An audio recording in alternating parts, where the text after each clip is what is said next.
So it's great to be back. Midgley's Public House on the Brick Walk at Lincoln Center. And LP, Leonard Perry, Coach Wicks, great to have you guys. Great to be back. Great to be dining with you at this fine establishment. Midgley's is second to none, I know, for wings. Really good. You love the wings here. I do. And you are a buffalo wing connoisseur. Man, I don't know if I've seen anybody mow through wings like you mow through wings. He loves the buffalo. He loves the wings. Coach Wicks, your selection surprises me. You're usually a salad guy. Oh, yeah. You go with the beef Yeah, sliders. we're with the prime rib sliders today. God bless. Yeah. And I've got the asparagus cigars with the sweet chili dipping sauce is actually the key to the asparagus cigars. But Chef Midgley is unable to be here today, so I just want to thank him and his staff before we get started. He usually joins us for these, but He does. and he has quite the impact. He was sorely missed. We miss his presence. He's got a great energy. Does Lifts the room. That's a one way to put it.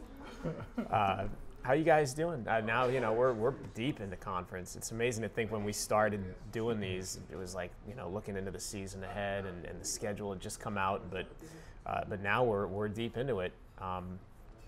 Coming off a win, we're recording this right after the Portland win, the second win against Portland, which is good. I'd imagine you guys probably thought there might be a couple more wins in there too. And I mean, this team was so close to having some wins against notable opponents to this point. We are. I don't think the disappointment in a loss is any greater or less than if it's Nevada, UNLV, Boise State, or BYU. We feel like we've left some meat on the bone in terms of being able to pull out a couple of these wins. We have been razor thin on the margin of error. Mm-hmm. We know that going in, but under the circumstances, we feel like the kids have done a great job of following the game plan that we put together, and that is the single thing that gives us a chance to win some of these games. Obviously, we did a great job of it at Gonzaga for 10 minutes, and we walked our kids through. This thing can get away from you quickly, in a minute and a half, 2 minutes. So Thank you so much. Who's that, Dr. Pepper? thank you. Thank you. Thank you. I'll take a straw. Thank you.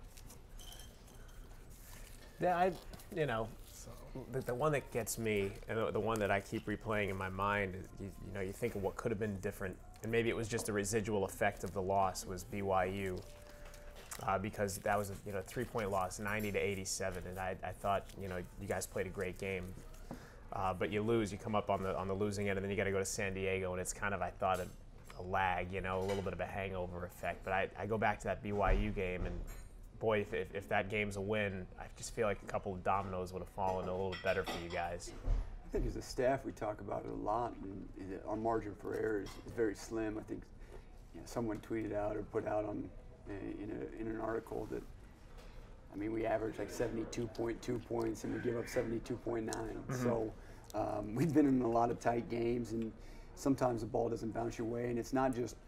A lot of people like to look at the last 4 minutes of the game and say, well, if this would have happened, or if we would have made this shot, or got this one stop, or just did this one little thing right. A lot of people look at it and kind of turn to that, but as a coach, you're always looking at the entire game. And we preach to our guys that every game is going to be a one-possession game in some form or fashion. You can point to one possession in every game that we've lost or we've won where the tides have kind of turned and the momentum has shifted, and that team has kind of taken the bull by the horns. So it's a process with our guys that we're constantly trying to, it's a give-take. We got to get them to understand that every possession is so valuable, and that's why we get on them about turnovers, and that's why we get on them about certain shot selection, or that's why we get on them about, hey, on this defensive assignment, you can't give a 3 to a 3. You can't give a driver a driving lane. You can't allow this team to go middle because it's going to compromise your defensive integrity. So there's a lot of things that we point out as coaches, and every team is so different, every season is so different. So we put ourselves in position to win some games. We just haven't finished. And going into this second half of conference, I think that'll be the difference in a lot of these games. They'll be close games, and are we going to be able to have the wherewithal and the pride maybe draw our line in the sand and make a stand. You know, I want to get your thoughts on this after Coach Wick's answers, but because, you know, it's the same league and you coached a team in this league at USF, that I thought just watching them while you guys were there under Rex Walters, they developed a toughness that I thought was second to none in the league. And I think that's the type of toughness that you guys are trying to get this team to play with. And USF still plays with that toughness, and I think it's very much a residual effect from when you guys were there. But how do you get a team to be that tough? How long does it take to kind of impart that to a group and get that culture going?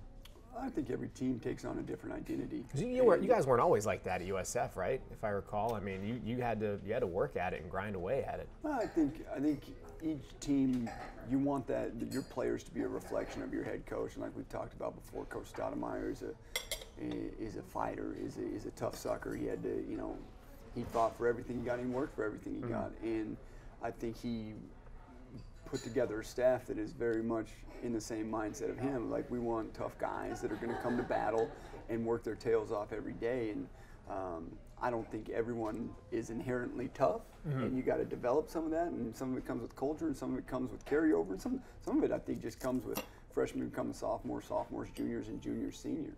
So I don't think there's just one way to skin the cat, but I think holding guys accountable and letting them know clear expectations is one of the things that will help a team become tough and take on the mindset of their head coach. When you were at Colorado State, how long did it take Larry Eustace to get those guys? About an hour. About an hour. I just bring his name up because he was notorious. I mean, he was about an tough hour. dude. I'm a firm believer in my experience, and I'll use a phrase from your favorite basketball coach, Brad Stevens. You want tough Go guys. You want a tough guy, you go recruit a tough guy.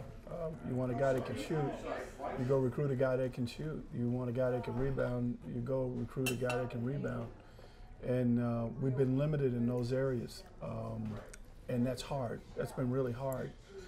So we have taken the opportunities to add small pieces when we could, and we have to impart our wisdom, knowledge of the game, and our toughness as a staff.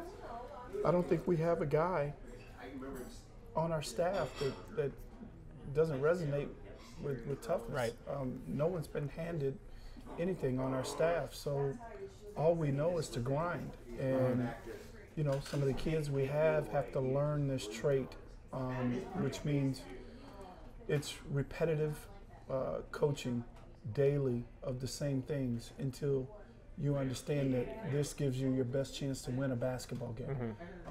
There's not, as you can see, there's not a big difference in talent between UOP and Stanislaus. Right. That's not night and day.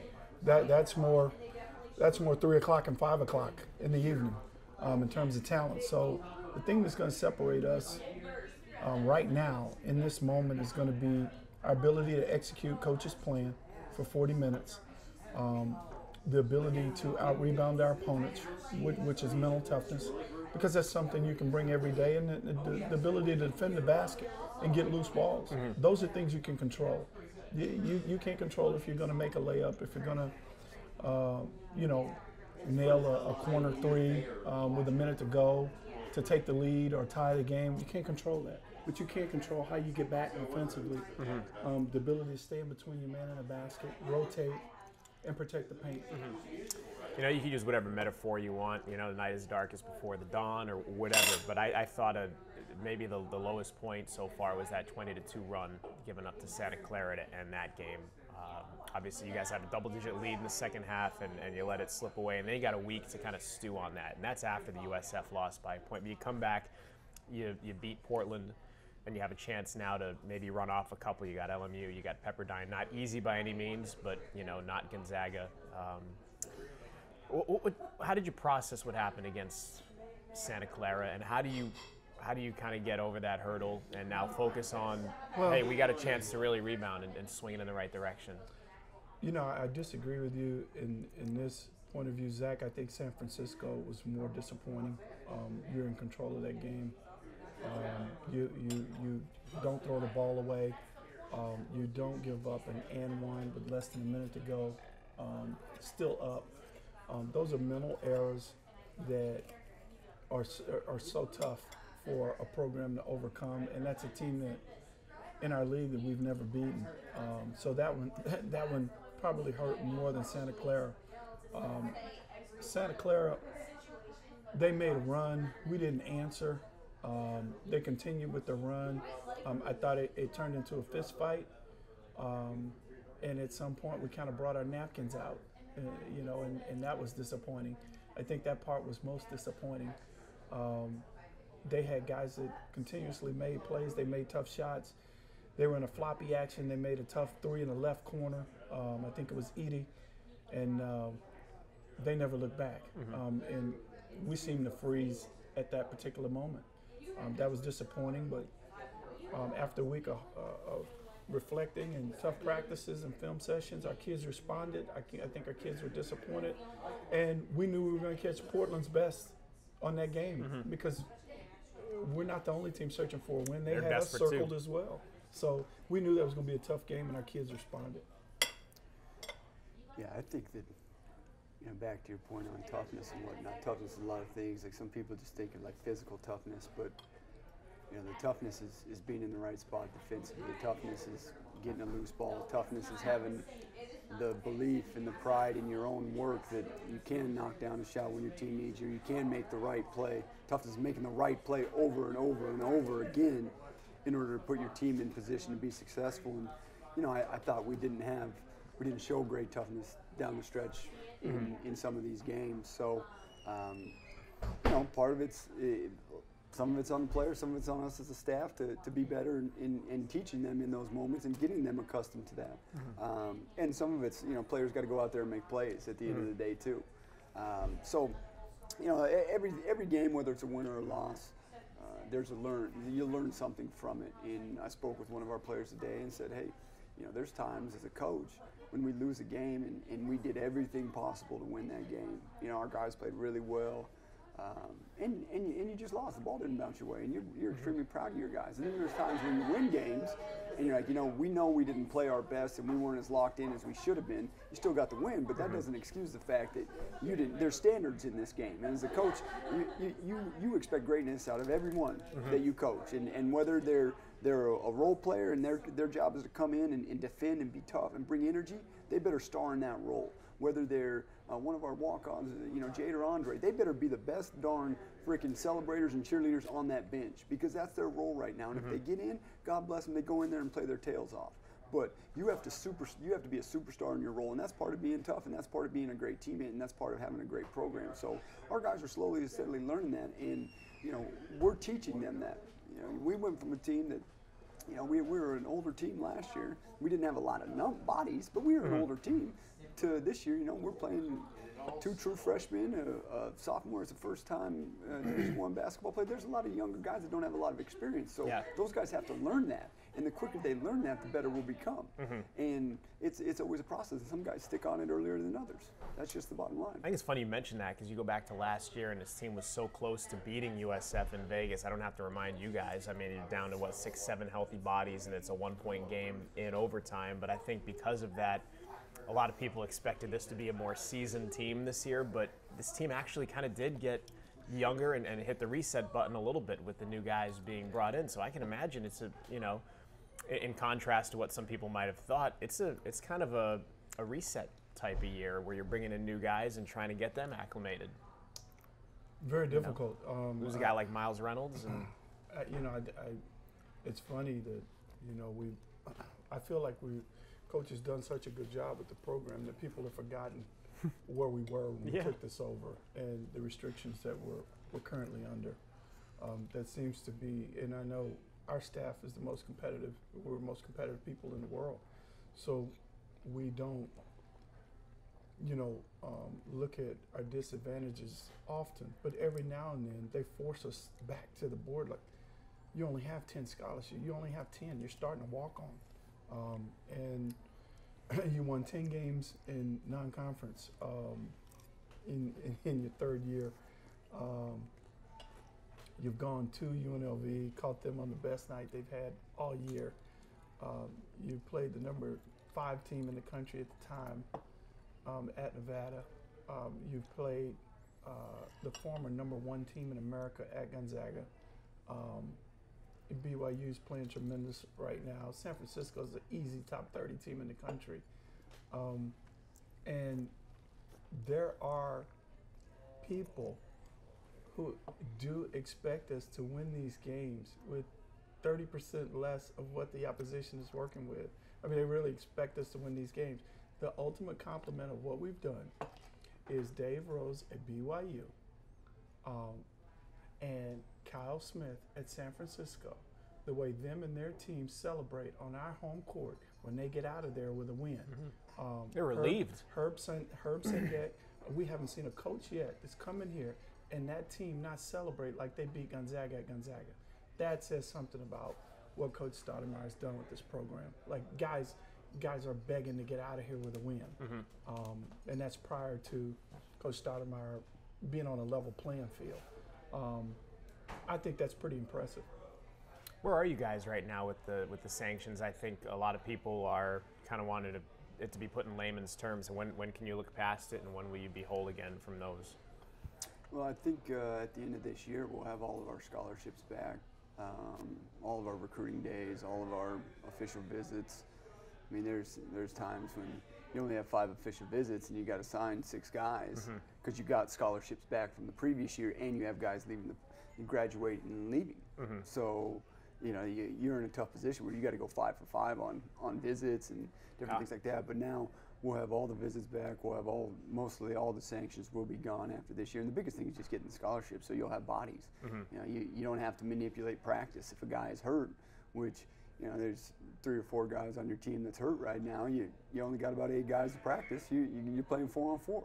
Whereas when you have a full deck of cards, you know, if you don't draw an ace, you got a king in there that you know you can put out there. So at the end of this year, it will be essentially the start of a new program. So you'll be free and clear of all that stuff. The visits are for 3 years to have 5 of them. That's hard to do, man. That is. Think about that. So every time you bring a kid in and his family, like, every single thing has to go perfectly in order for this to get down to the final 2. Like, everything's got to go really well. Like, you can't have a car break in at dinner and a guy's on his visit. Like, it's over. You don't get the kid. Like, that's There's tough. no margin for error. There's no margin for error. Zero. So for 3 years it's been that way, and that's been really mind-boggling. More so than anything I've ever done in my career is to be able to have to, on every visit, it has to go great to get the kid. And that's tough.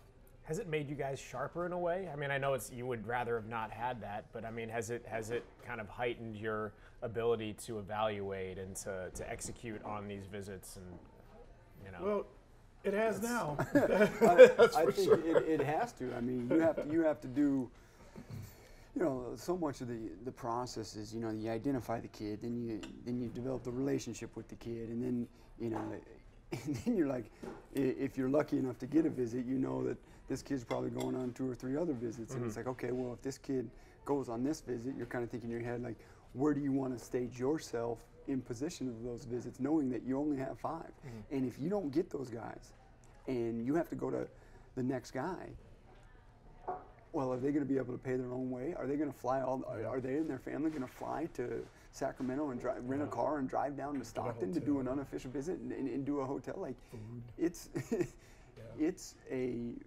high stress environment when you only have 5, because everyone else in the country, It's got 12. They've got a minimum of 12. It's like 24 in a 2-year rolling period, and this year now it's 28 in a 2-year rolling period. It's like, well, if I don't get this guy, I can move on to the next guy, and I'll bring this guy on. So when you don't have that luxury, it's you know, you're a lot more selective, and it's difficult, just to say the least. It's difficult, but, you know, saying all that, I think our staff's done a really good job in identifying those kids and doing a lot of legwork on the front end. And like you said, you kind of sharpen the saw a little bit, and it'll help you in the future. So you're like 12-10 now. Yeah. Not bad. I mean, and if you take the games, and I know it's hard to go in hindsight, you take some games, you could easily be a few games better than 12-10. You could be 14-8 easily. But do you guys feel like, despite the 2-5 start in league, you're hitting a stride at the right time, or have the potential to hit a stride at the right time now, moving into the month of February? I've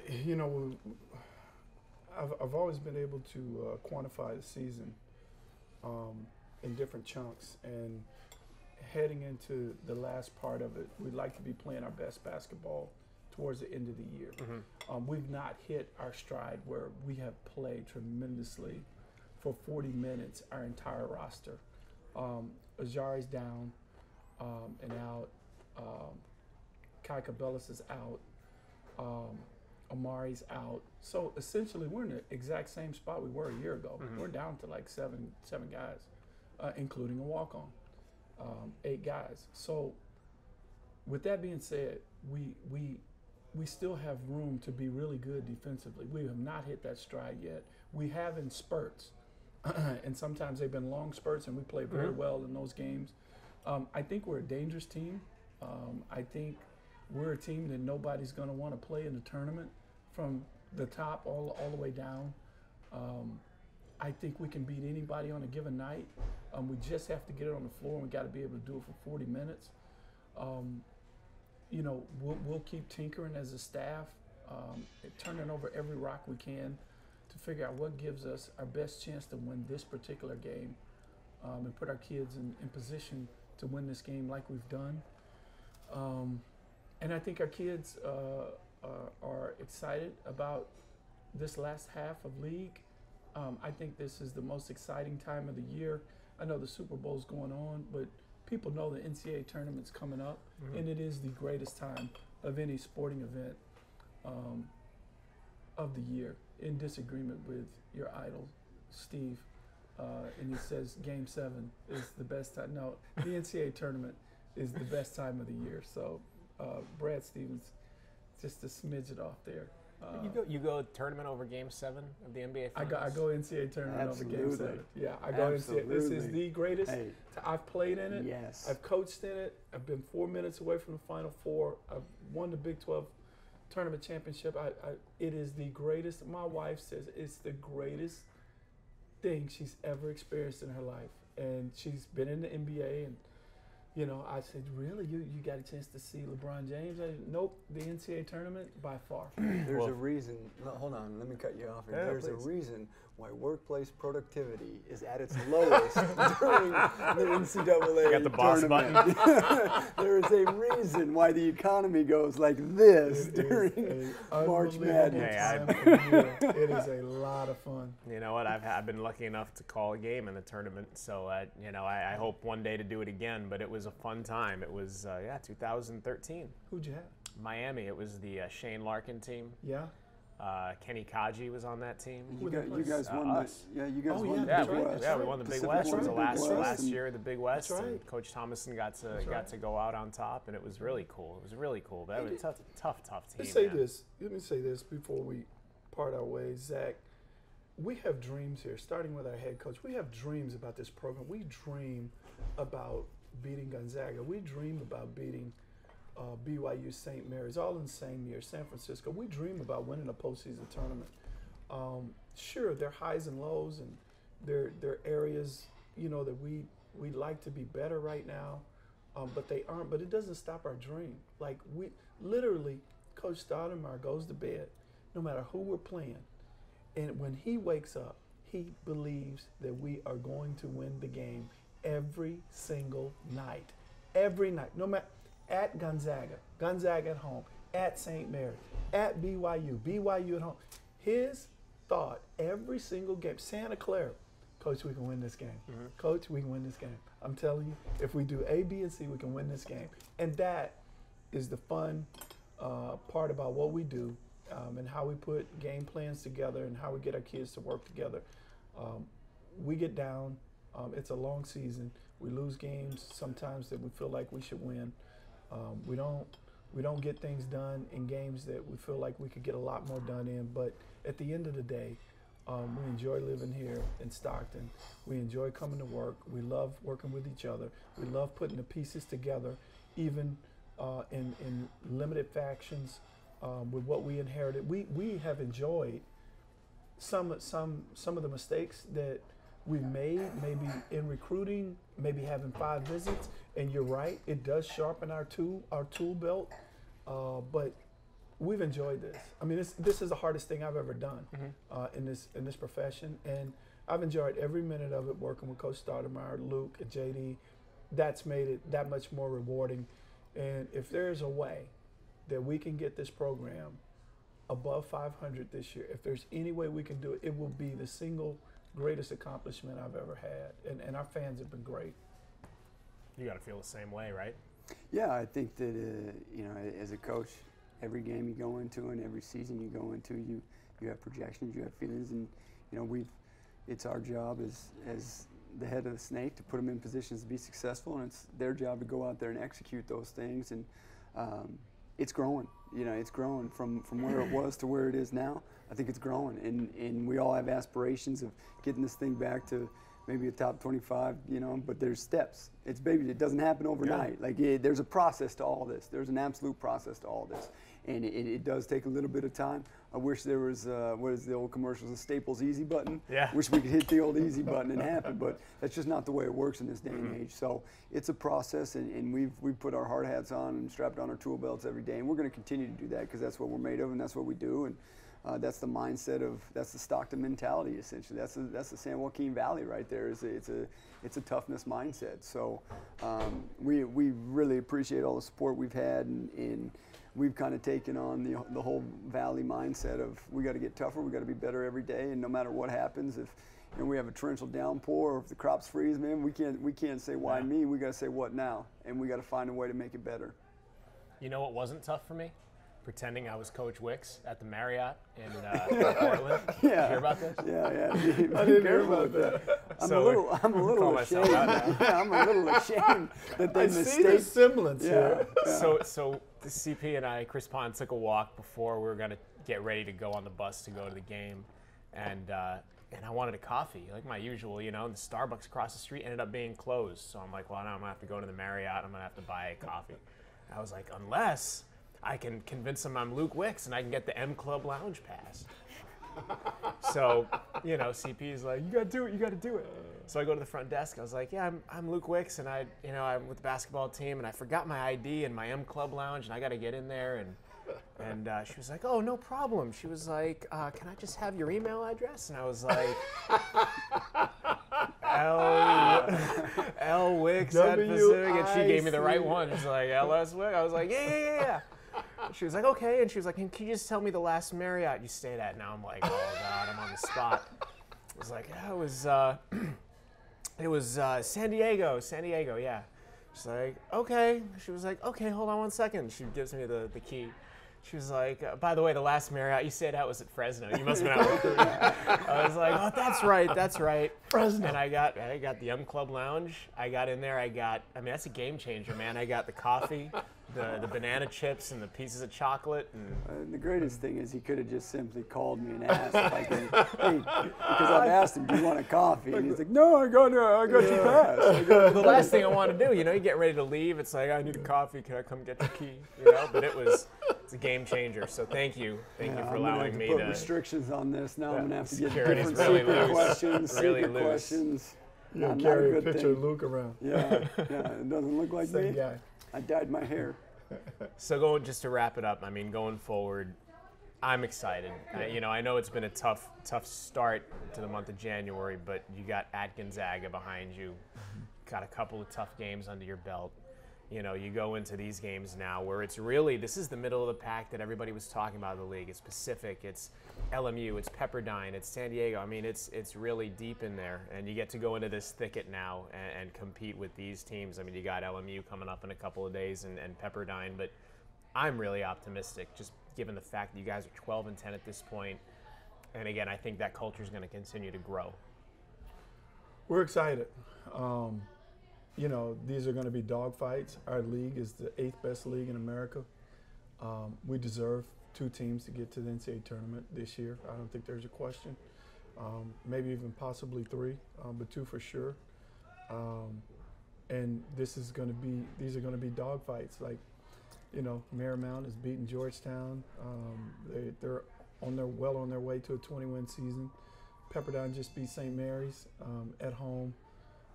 They got 2 kids, Cam Edwards and Kobe Ross, who are dynamic. So these are going to be dogfights. But, you know, we expect our kids to come out and compete and lay it all out on the floor and see if we can't start playing our best basketball towards the end of the year.